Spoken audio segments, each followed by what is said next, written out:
Burgo Rippy here, Sunday afternoon, September the 22nd. I'm over at Centerburg at their Centerburg Festival. It's a farm festival. These are the field demonstrations. The water tower is clear back there. I'm across the creek. They've moved a few things around differently this year, but it's sort of the same stuff. But yeah, they did move it, and he just shut that off and started it back up for some reason. But anyway, this is a corn. You would cut your corn husker from Appleton Manufacturing, Batavia, Illinois. The thresher is taking it off the stalk and then shelling the corn and everything in one process. He's got it powered by a little WD AC. Restored. They're taking a break. I think they're moving stuff around for the wind, but apple cider being pressed before, and they're selling it for $7 a gallon. So it looks like they moved something over for some shade this afternoon. They moved it. It used to be up in the shade, so they've moved the apple cider demonstration clear back here, and the apples look beautiful. Here we are Sunday afternoon, fresh pressed apple cider. It's unpasteurized. That way it's has to be done in front of you by law within so many feet. But you can see this one takes it off the stalk and everything, and then puts the cob over here, and the corn, the kernels of corn will go over to that wagon. So it's quite a process. You have like 4 wagons here. 1, 2, 3, and 4.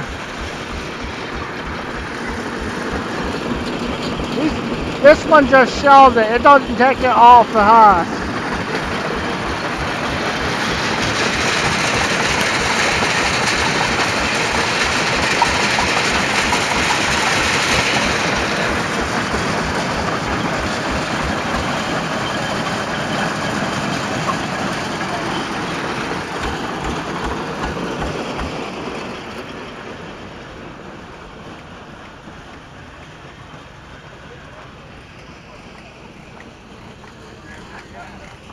He ran out of gas.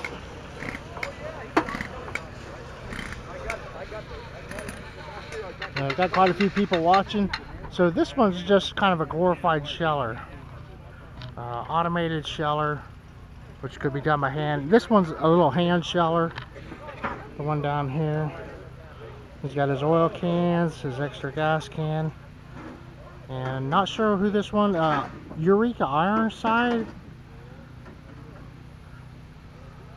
How much equipment made in California over here in Ohio, so. And that's what my Palmyra trencher, the Mormons went around naming towns Palmyra. So over here's where the gas goes. Let's see where he's putting the gas. That's where you fill your gas on these. It goes into the bottom. There's a steel pipe coming out, and the gas comes out and up into the engine, and water goes in the top. So yeah, so we found the secret gas compartment. So on this one over here, when it runs out of gas, you put your gas in there. Okay, and the water goes in here.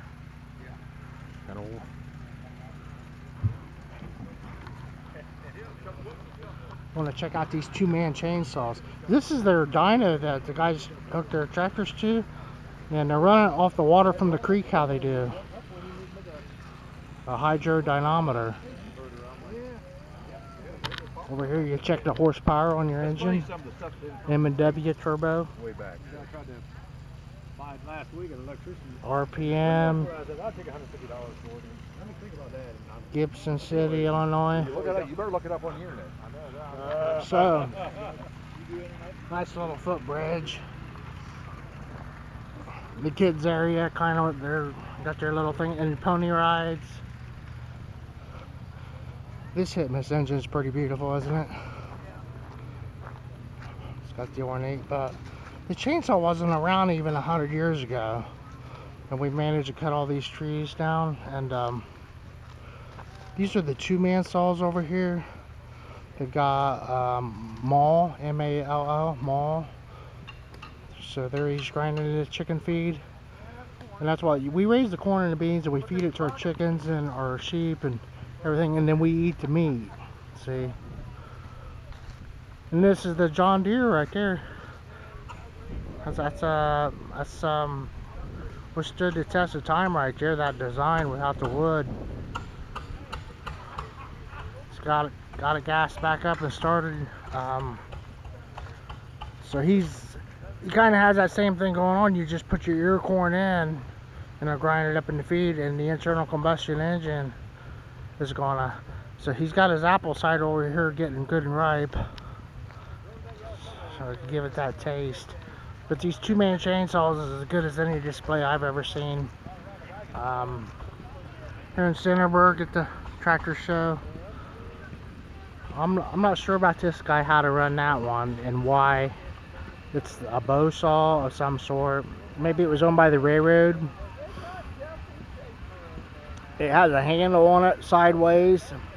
Then these ones, the two-man saws, you position your handles whichever way you want. There's a beautiful McCullough saw right there.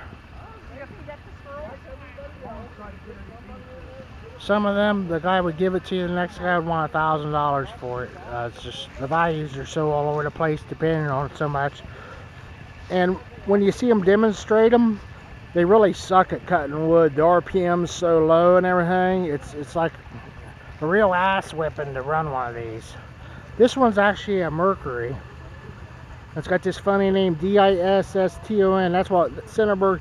You wonder in Palmyra. You wonder who named all this stuff. A Mercury Distant, full jeweled. And this name, Kai Copper, Colorado, air cooled. Real funny name on that one. This one's actually a Poland, but I wanted to show this still because here again, they're from over in Europe, aren't they? Maybe they were here, then their factory burnt down and they moved over there, but we have a very old still here. This is a Model 99 McCullough two-man saw with an auger attachment. The 52 Poland, made in Louisiana.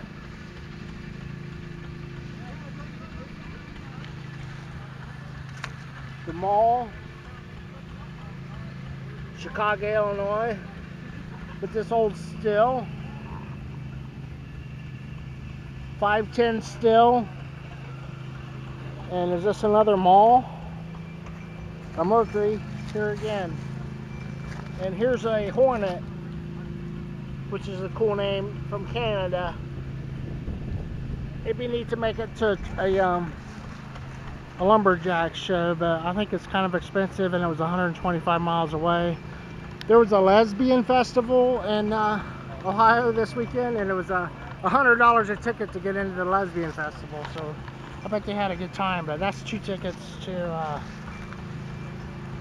That'd be 2 tickets to Kings Island, Chicago. And then this has a wild looking gas can at the top comes off to clean the sawdust out of there. A lot of steel involved in that one. Yeah, thanks for watching my videos, everyone. Guard Rippy here. The demonstration area of the Centerburg Festival.